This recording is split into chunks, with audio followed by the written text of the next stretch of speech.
हर मनुष्य के मन में आकांक्षा होती है कि मैं उन्नति करूं, विकास करूं, आगे बढ़ूं, धनवान बनूं, मेरा सम्मान हो, मेरा आदर हो, मेरा नाम हो, मेरा यश हो। लगभग सभी के अंदर ये भावना रहती है और बहुत से लोगों के अंदर सामर्थ्य भी है आगे बढ़ने की, योग्यता भी है, बुद्धि भी है, लेकिन फिर भी आगे बढ़ नहीं पाते। तो वे कौन कौन से कारण हैं जिसकी वजह से मनुष्य आगे नहीं बढ़ पाता है? जहाँ का तहाँ अटका रहता है, उसका मन भटका रहता है। क्या कारण होता है? ये प्रश्न महाराजा धीराज धृतराष्ट्र ने विदुर जी से पूछा था। विदुर जी कहते हैं, राजन, 6 चीज़ें ऐसी हैं जो इंसान को आगे बढ़ने से ब्रेकर का काम करती है, रोक देती है।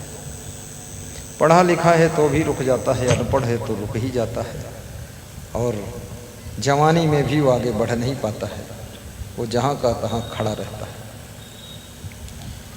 खड़दोषा पुरुषेणे हातव्याम भूतिमेच्छिता अतिनिद्रा तंद्रा भयम क्रोधम आलस्यम दीर्घसूत्रता। ये 6 दोष, ये 6 अवगुण, ये 6 मनुष्य के अंदर कमियां हैं। नंबर 1, अति निद्रा, अधिक सोने की आदत। नंबर 2, तंद्रा, तंद्रा ऊँघने की आदत। सत्संग में बैठे हैं, ऊँघ गए, ऑफिस में गए हैं, ऊँघ गए, गाड़ी चला रहे, ऊँघ गए, एक्सीडेंट हो गया,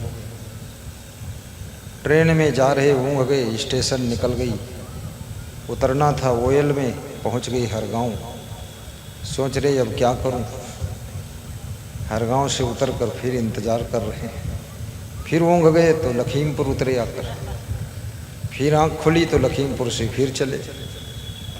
ऐसा ही करते रहते। पढ़ने के लिए बैठे, ऊँघ गए, सत्संग में आए थे कि सुनूंगा सत्संग, कुछ मिलेगा, ऊँघ गए, लार भी टपक गई। सत्संग बंद हुआ तो उठे, लार चाट लिया, बोले स्वाद बहुत अच्छा आया है।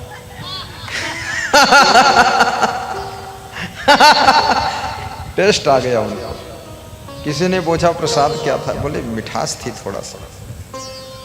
अपनी ही लार चाट रहे हैं, टेस्ट बता रहे हैं।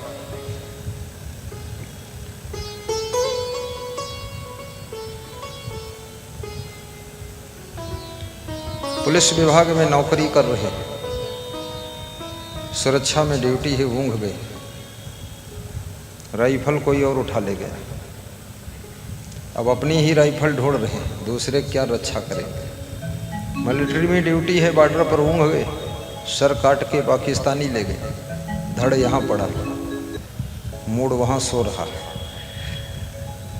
ये ऊँघने की आदत, ज़्यादा सोने की आदत, आपका समय बर्बाद होता है, टाइम बिगड़ता है,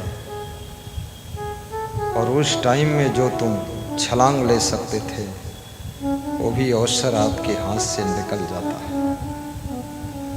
दुनिया में अवसर सभी को मिलता है, अवसर सबके सामने आता है। बहुत से लोग अवसर को पहचान नहीं पाते, और कितने लोग अवसर को पहचान भी लेते हैं लेकिन अवसर से फायदा उठा नहीं पाते। कितना सुनहला चांस आ जाए, गोल्डन चांस आ जाए, लेकिन वह सोए रहते, ऊँघते रहते, सुस्त रहते, उदास रहते, निराश रहते, हताश रहते, डिप्रेशन में रहते, ढीले ढाले रहते। 25 साल की उम्र में ऐसे चल रहे जैसे कोई 85 साल का बूढ़ा जा रहा है। उनसे पूछो टेढ़े टेढ़े क्यों चल रहे, बोले अब उम्र भी ज़्यादा हो गई है। कितनी उम्र है, बोले 25 की तो हो ही गई। अरे ये उम्र टेढ़े चलने की उम्र नहीं। धरती पर आपके पैर पड़े, धरती में कंप आना चाहिए। जवानी का सदुपयोग कीजिए, अधिक सोने की आदत को छोड़िए। सारा जीवन आदतों के जाल में फंसा हुआ है। जैसी आदत बना लो, दिल्ली के कर्नल साहब के यहाँ पधरौनी थी।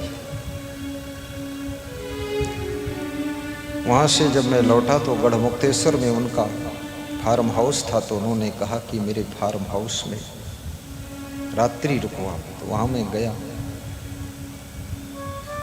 तो उन्होंने जो बेडरूम मेरे लिए खोला, उसमें जो गद्दा था लगभग 1.5 फुट ऊंचा था।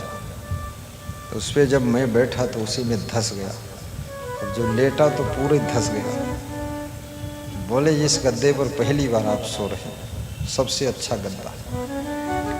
मैं 2 घंटे उस पर लेटा रहा, नींद ही नहीं आई। उस पर से उठा और रात में नीचे दरी पड़ी थी, उस पर बिछाया, वहाँ सोया। वो सवेरे आए, देखा उन्होंने कि नीचे सो रहे गुरुजी। बोले क्या हुआ? तो हमने कहा मेरी आदत नहीं है इतना गहरे गद्दे में गदगद में सोने की। शरीर भी आदत को पकड़ता है, मन आदत को पकड़ता है, वाणी आदत को पकड़ती है, स्वभाव आदत को पकड़ता है, चरित्र भी आदत को पकड़ता है। सारी जिंदगी आदतों में फंसी हुई है। आप बात बात में गाली देने लग जाएं, बिना जरूरत आपके मुख से गाली निकलेगी। गाली निकलने के बाद आपको पछतावा भी होगा, अरे गाली नहीं देना चाहिए था, फिर गाली निकलेगी, क्योंकि वाणी ने आदत पकड़ लिया है गाली देने की। इसी प्रकार से आलस्य की आदत पड़ जाती है। जिसको आलस्य की आदत पड़ गई उसको काम करना बहुत कठिन होता है, और जो लोग उसको काम बताते हैं उनसे वो बहुत नाराज होते हैं। आदत बन गई है।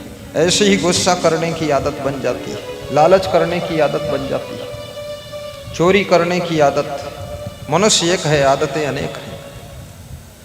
आप होटल में भोजन करने जाते हैं, होटल का वेटर पूछता है क्या लाऊं?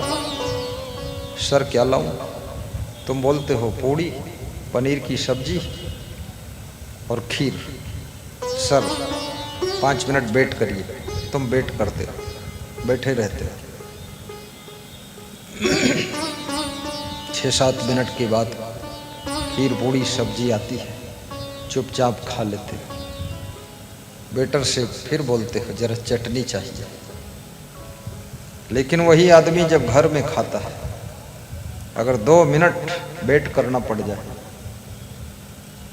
आग बबूला हो जाता है और नाराज हो जाता है, उलझ जाता है। कितने पति लोग घर में भोजन करने जाते हैं तो पत्नियां कांप जाती है कि ये पीरियड पार हो जाए तो समझ लो 24 घंटे सफल है, क्योंकि अब बहुत पिशाच निकट नहीं आवे, महावीर जब नाम सुनावे। ये पति देव नहीं है, प्रेत देव है। पूरा घर हिल रहा है। व्यास गादी निवेदन करेगी, कोई मोबाइल से बात नहीं करेंगे। मोबाइल से बात करना मना है। कोई व्यक्ति मोबाइल नहीं चलाएंगे। कृपया अनुशासन और नियम का पालन करें और शांति से बैठें। जिसको बहुत बड़ा मैनेजमेंट करना है, पीछे जाकर खड़े होकर मोबाइल से बात भी करें और प्रवचन भी सुने, परंतु मंडप के अंदर कोई नहीं। साहिब बंदगी बोलिए और ताली बजाइए और मुस्कराइए कि मोबाइल से बात नहीं करूँगा, क्योंकि बहुत बात कर लिया है। 20 साल बात कर ली, 10 साल बात कर ली, 18 घंटे बात कर ली, ज़्यादा कुछ डेवलपमेंट दिखाई दे नहीं रहा है। इसलिए बात बंद करो। अब बिना बात के विकास होने वाला है। अब गुरु की बात सुनो, बाकी बात खत्म करो। क्योंकि एक आदमी ट्रेन में जा रहा था, शाम को 7 बजे से बात शुरू किया और रात को 10 बजे तक बात किया, और एक ही आदमी से बात करता रहा। किसी को समझा रहा था काम धाम, एक एक पॉइंट समझा रहा था। तो हमने कहा किसको समझा रहे थे? बोले वाइफ है मेरी। तो हमने कहा इतना एक एक पॉइंट क्यों समझाना पड़े? बोले मूर्ख है। तो हमने कहा मूर्ख समझाने से क्या बुद्धिमान हो जाएगा? बोले संभावना है। कितनी बार समझा चुके? तो बोला 30 साल से समझा रहा। तो कुछ समझ में आया? बोले आया होता तो आज 3 घंटे नहीं समझाता। तो फिर क्यों समझा रहे हो? बोले आदत समझाने की बन गई है तो समझा देता हूं। मत समझाओ मूर्खों को। बैल को कितना समझाओ कि घोड़े की चाल में चलना, कभी नहीं चल सकता। घोड़े को एक बार ट्रेंड कर दो, स्पीड से पहुंचा देगा सीतापुर तक। तो ये समझने वाले 3 प्रकार की बुद्धि होती है आदमी के पास में। केलापाती बुद्धि, ढोल बुद्धि, डोल बुद्धि और कंबल बुद्धि। कंबल बुद्धि कैसी होती है? कंबल में कोई सलाई डाल दो, जब तक सलाई अंदर डाले रहोगे तब तक छेद रहेगा। सलाई निकाला कि छेद बंद। तो ऐसे कुछ लोगों की कंबल बुद्धि है, जब तक उनको समझाते रहो हाँ हाँ करते रहेंगे, yes yes yes, sir sir sir, और फिर निकल गया ऊपर, कुछ नहीं है, वो कंबल बुद्धि। फिर दूसरे होते ढोल बुद्धि। ढोल में जितने थपाक मारो उतने बार आवाज होती, थपाक मारना बंद, आवाज बंद। ढोल बुद्धि के लोग संसार में बहुत है। फिर है केलापाती बुद्धि। थोड़ी सी केला की पत्ती फाड़ो पूरी फट जाती है, थोड़ा सा समझाओ पूरा समझ जाते हैं। इशारा काफी है। आंख वाले को एक सितारा काफी है और समझदार को जरा सा इशारा काफी है, और ना समझ को इशारा दे दिया तो कुआं में गिर जाएगा। आप ना समझ आदमी के पास में इशारा दीजिए, हाथ ऐसे घुमा दीजिए। तुम ऐसे हाथ घुमाओगे कि कुर्सी उधर कर दो तो खुद ही पंडाल से बाहर निकल खड़ा हो जाए। वो सोची हमें निकर के बताएंगे।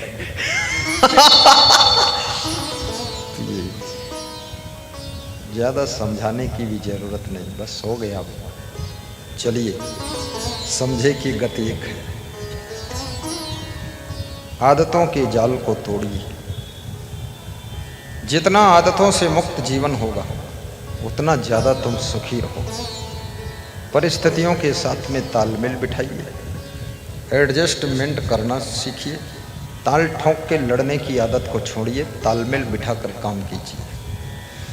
समय का सदुपयोग कीजिए, प्रसन्न चित्त रहिए। दुनिया के झमेले हरगिज कम न होंगे, अफसोस बस यही है कि रोज हम न होंगे। याद रखना, ये संसार का झमेला तो यूं ही चलेगा। आपकी जिंदगी भर 2 दिन मेला लगता है। एक तो तुम्हारी शादी होती तब मेला लगता है, उसमें खूब ढोल बजती, पटाखे फूटते हैं और खूब नाच कूद होता है। लोग उछलते हैं, बड़ी मस्ती करते हैं और रसगुल्ला गुलाब जामुन खाने वालों की भीड़ इकट्ठा होती है। तुम सोचते हो ये मेरे विवाह में आए, उनका निशाना रसगुल्ला पर है, रसमलाई पर है। जहाँ रसमलाई खाया तुम उनको ढूंढो, किधर गए मामा? मामा निकल गए, ढूंढे नहीं मिलेंगे। एक मेला तुम्हारी शादी में लगता है, दूसरा मेला तुम जब मर जाते हो, तुम्हारी लाश निकलती है, अर्थी निकलती है, चिता भूमि की ओर लाश जाती है, उस समय तुम्हारे पीछे पीछे मेला चलता है। ये 2 बार मेला लगता है, बाकी जिंदगी भर क्या लगता है? झमेला लगता है, मेला नहीं लगता, झमेला। कितने लोग झमेला के डर से घर छोड़कर भी भाग गए।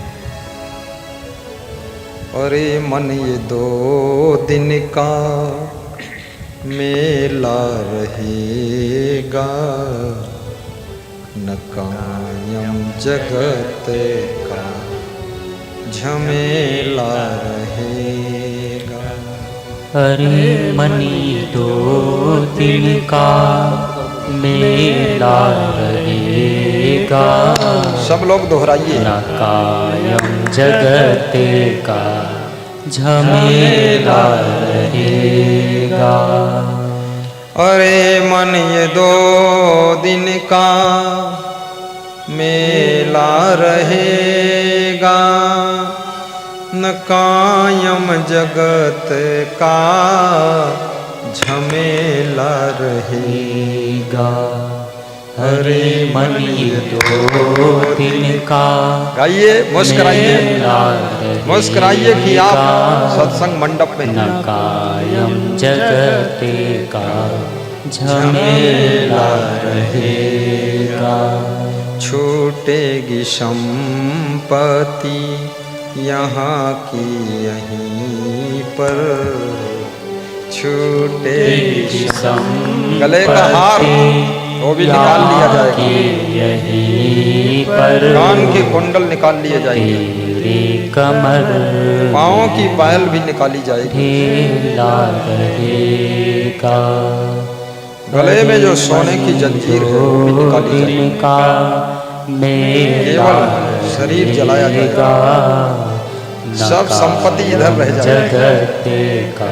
इसलिए जीते जी मरने से पहले 10वां अंश धर्म में लगाइए, परोपकार में लगाइए, दूसरों के हित में लगाइए, आदर्श कन्या विवाह में लगा दीजिए और समाज सेवा में लगाइए, देशभक्ति में लगाइए। हमारा जीवन भी देशभक्ति में लगना चाहिए। इजराइल और हमास के बीच में युद्ध हो रहा है। इजराइल के जो राष्ट्रपति हैं उनका बेटा पिता का आशीर्वाद लेकर मिलिट्री में भर्ती हो चुका है, अभी अभी भर्ती हुआ है कि मैं लड़ूंगा, देश के लिए मारूंगा मरूंगा। ये है इजराइल देश।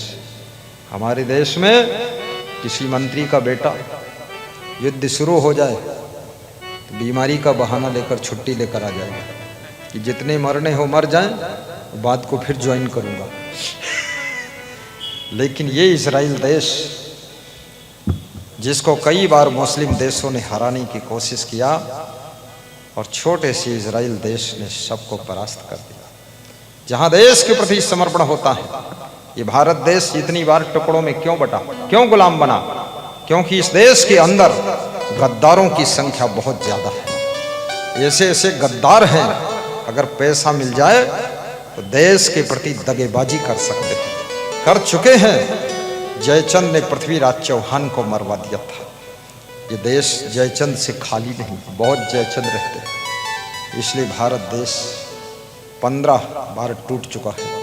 ये बहुत बड़ा देश था, तब भी अभी बड़ा है ये। और देशभक्त बनो। देशभक्ति ना हो तो नेतागिरी छोड़ दो। ये गद्दी पाने के लिए, कुर्सी हथियाने के लिए, सत्ता शासन संपत्ति प्राप्त करने के लिए नेतागिरी का रास्ता नहीं है। उसके लिए बिजनेस कीजिए, वहाँ धन कमा लीजिए, लेकिन नेतागिरी करना है तो देशभक्ति अंदर पैदा करिए। उसके बाद राजनीति के मंदिर में प्रवेश हो जाइए और पुजारी बन जाइए। राजनेता महाराज, देश की सेवा कीजिए, राष्ट्र देवता की सेवा कीजिए। बोली सद्गुरु भगवान की जय। जिंदगी भर झमेला है, वो झमेला में कैसे जीना चाहिए, इसके लिए सत्संग की आवश्यकता है। सत्संग टेंशन को कम कर देता है, सत्संग दुख को कम कर देता है। हरदोई में जहाँ सत्संग था, सत्संग कराने वाले मनीष कुमार, आशीष कुमार, उनकी माँ श्रीमती मालती देवी, तो मैंने उनसे पूछा, माता जी कैसे सत्संग कराया, गुरु जी से कैसे जुड़ गई आप? बोले हमारे पति जी, गुरु जी मृत्यु को प्राप्त हो गए, मन में बहुत दुख हो, बहुत टेंशन रहती थी, रोती रहती थी, दुखी रहती थी, लेकिन आपका प्रवचन सुना तब से मेरा दुख खत्म हो गया। तो मैंने अपने बेटों से कहा, बेटा मेरा मन का दुख कोई नहीं दूर कर पाया, ये गुरु जी के सत्संग से दूर हुआ, तो इनका सत्संग हरदोई में करा दो। तो मेरे बेटों ने बुलाया, ग्राम बिरहाना में आपका टडियावा के पास सत्संग रखा और हम बहुत खुश हैं। मेरी ज़िंदगी का फर्स्ट और लास्ट काम हो गया, आपका सत्संग हो गया। अब यहाँ पर हज़ारों महिलाओं ने सुन लिया। शायद बहुत लोगों के घर में दुख है, सबका दुख हल्का हो जाएगा। दुख को हल्का करने वाला सत्संग होता है। आत्महत्या से बचाने वाला भी सत्संग है। याद रखना, आदमी जब संसार से ऊब जाता है, उलझ जाता है, परेशान हो जाता है, टेंशन बहुत हो जाती है, तो कभी कभी सोचता है आत्महत्या करना, मर जाऊं, क्या करूं। लेकिन मरना किसी समस्या का समाधान नहीं है। व्यासगादी निवेदन करती है, जो मनुष्य का शरीर आपको प्राप्त हुआ है, उस शरीर को पाने के लिए देवी और देवता भी इंतजार कर रहे हैं।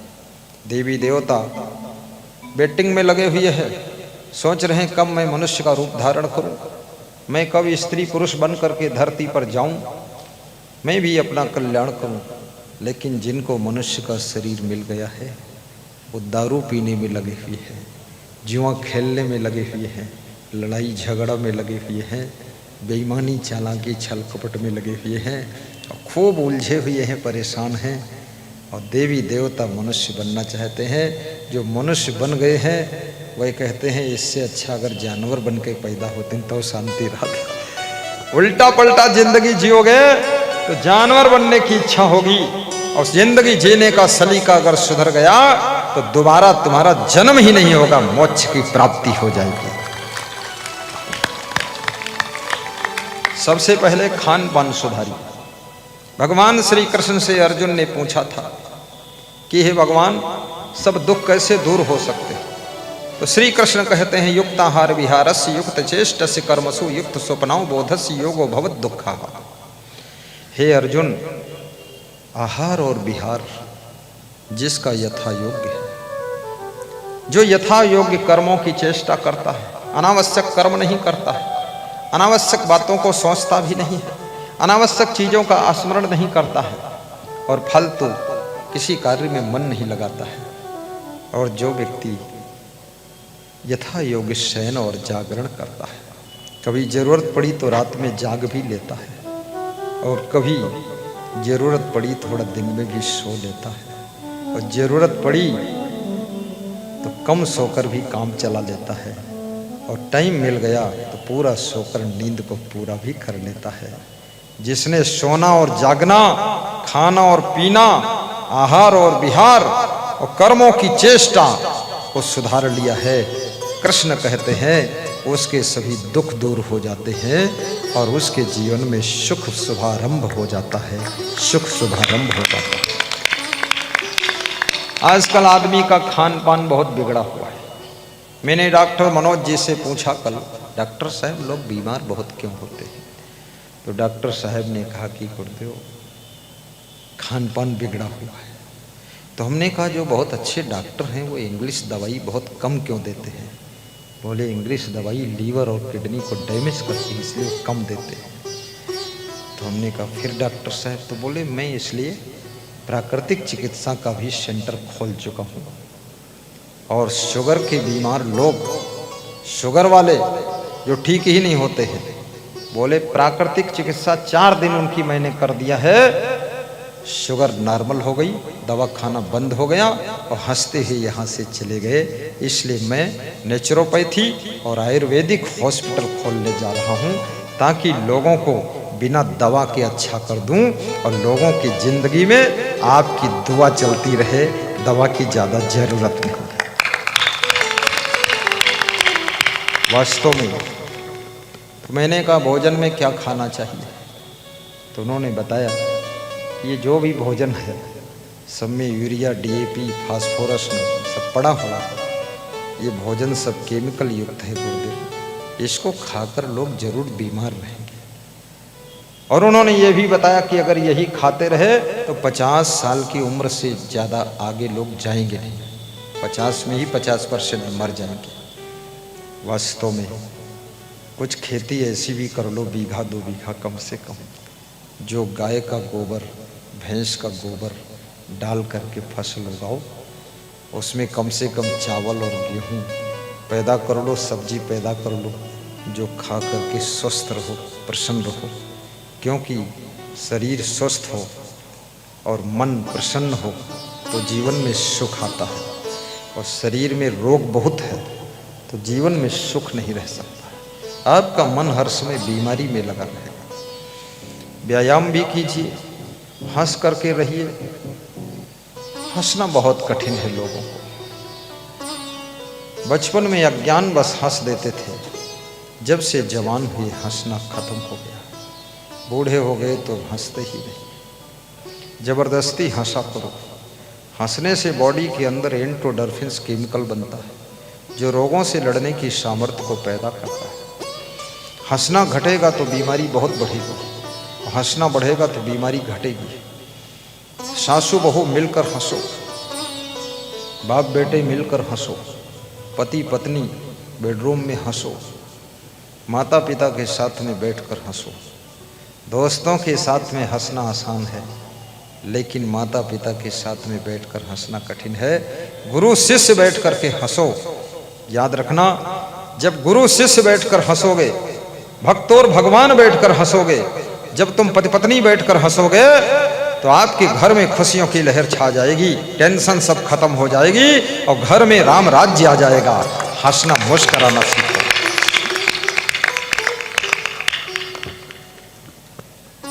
परंतु हंसना कब हो सकता है? मैं लाख कहूं हंसो, तुम हंसोगे नहीं, क्योंकि जो बुराइयों में फंसेंगे वो कभी नहीं हंसेंगे। पहले बुराइयों से छूटना पड़ेगा। जैसे तुमने चोरी किया, तुमसे कोई कहे हंसो, तो तुम्हें तो टेंशन है कहीं पकड़ न जाऊं, तुम हंसोगे कैसे? तुमने चुरा कर मलाई खाया है, अब तुमको टेंशन है कोई देख न ली सोई, और मलाई दाढ़ी में लगी रह गई, लोग समझ गए मलाई खाई से। गलत करने वाले कभी खुश नहीं रह सकते हैं, याद रखना। गलत करने वालों की सबसे बड़ी सजा यही है कि उनको टेंशन भोगना पड़ता है, उनको टेंशन भोगना पड़ता है, चिंता भोगना पड़ता है, उन्हें बहुत परेशान मन से होना पड़ता है। इससे बड़ी सजा और कोई हो नहीं सकती। इसलिए व्यास का आदि निवेदन करती है, गलतियां धीरे धीरे दूर कीजिए, प्रसन्न रहना शुरू करिए। आलस्य करोगे तो भी हंस नहीं पाओगे, क्योंकि आपका मन जानता है मैं आलसी हूं, कामचोर हूं, निकम्मा हूं, इधर उधर बैठा रहता हूं, तो आप कैसे हंसोगे? आपको परफेक्ट लाइफ बनाना पड़ेगा, तभी आप खुश रह सकोगे। चुप्पे चुप्पे बीड़ी पियोगे, हंस नहीं सकते, क्योंकि हंसोगे तो लोग जानते हैं बीड़ी पीता है और बदबू निकलेगी मुंह से। सारी खुराफात छोड़ो, जीवन को बर्बाद मत करो। यह जन्म तुझे अनमोल मिला, यह जन्म तुझे अनमोल मिला, यह जन्म तुझे अनमोल मिला। बर्बाद न कर, बर्बाद न कर, बर्बाद न कर, बर्बाद न कर। करने को भजन तजने को यमल, उत्पात न कर, उत्पात न कर, उत्पात न कर, उत्पात न कर, बर्बाद न कर, बर्बाद न कर। यह दुख जो तुमको मिलता है, निज कर्म का लेखा चुकता है। यह दुख जो तुमको मिलता है, निज कर्म का लेखा चुकता है। जो पहले दिया सो मिलता है, जो पहले दिया सो मिलता है। फरियाद न कर, फरियाद न कर, फरियाद न कर, फरियाद न कर, बर्बाद न कर, बर्बाद न कर। यह जन्म तुझे अनमोल मिला, उत्पात न कर, उत्पात न कर, बर्बाद न कर, बर्बाद न कर। संत कबीर ने मनुष्य जीवन को रतन कहा। संसार में 9 रतन होते, लेकिन 9 रतन को पहचानने वाला ये 10वां रतन मनुष्य का जीवन है।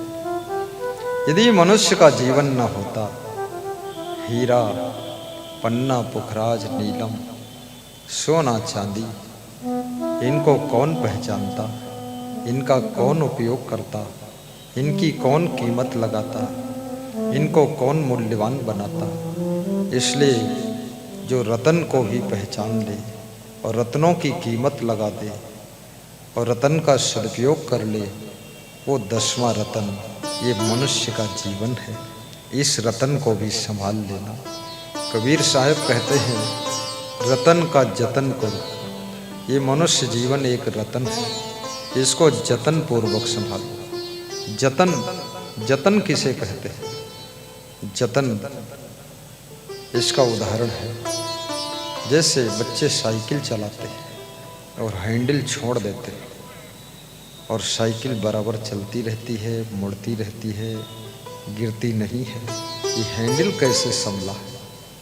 ये जतन से संभला हुआ है। जैसे महिलाएं अपने सिर पर कलश रखती हैं, राजस्थान की महिलाएं पानी का घड़ा सिर पर 2-2 घड़े रख लेती हैं। एक घड़ा दाएं हाथ से दाहिने साइड में पकड़ती हैं, चौथा घड़ा बाएं साइड में पकड़ती है। झुंड की झुंड स्त्रियां चलती हैं, हंसती हैं, मुस्कुराती हैं, बातें करती हैं। सिर के घड़े पकड़े नहीं हैं, लेकिन वो जतन से रुके हुए हैं।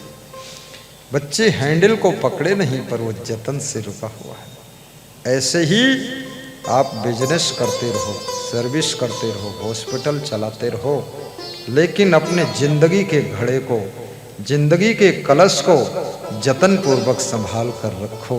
कहीं ये गिर न जाए, कहीं ये फूट न जाए, कहीं ये व्यर्थ न चला जाए।